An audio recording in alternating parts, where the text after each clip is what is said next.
क्या आपने कभी सोचा है कि भगवान श्री जगन्नाथ का जन्म कैसे हुआ? महाभारत का विनाशकारी युद्ध समाप्त हो चुका था। कुरुक्षेत्र की भूमि पर हजारों योद्धाओं का रक्त बहा था। जब अर्जुन अपने रथ से उतरे, उनके चेहरे पर विजय नहीं, बल्कि दुहक था। वहीं खड़े थे श्री कृष्ण, मुस्कुराते हुए, शांत।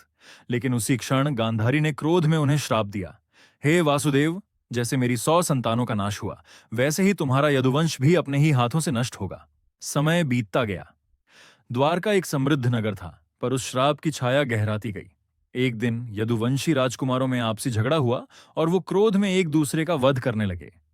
श्री बलराम ने यह सब देखकर अपने शरीर का त्याग किया। वो शेषनाग के रूप में समुद्र में समा गए। अब अकेले थे श्री कृष्ण, धीमी भावुक ध्वनि के साथ।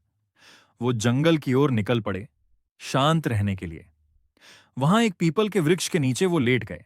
तभी एक शिकारी जरा ने दूर से श्री कृष्ण का चरण देखा। उसे भ्रम हुआ कि यह हिरण है।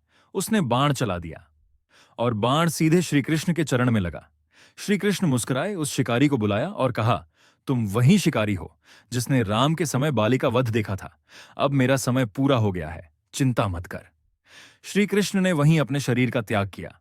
लेकिन कहानी यहीं खत्म नहीं होती। रहस्यमयी स्वर में कुछ समय बाद समुद्र के किनारे एक चमत्कारिक लकड़ी का टुकड़ा तैरता हुआ दिखाई दिया। वो सामान्य लकड़ी नहीं थी, वह थी दारू ब्रह्म, यानी वो दिव्य काठ जिसमें श्री कृष्ण का आत्मतत्व था।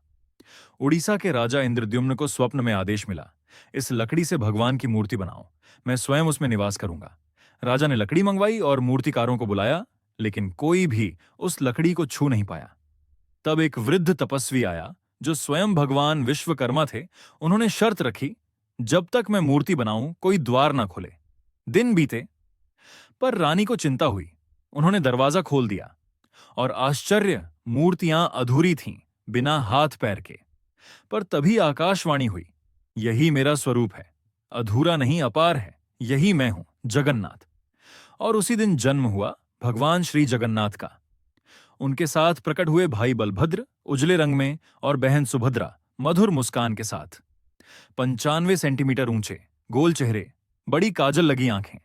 श्री जगन्नाथ का यह रूप भक्ति, प्रेम और रहस्य का प्रतीक है।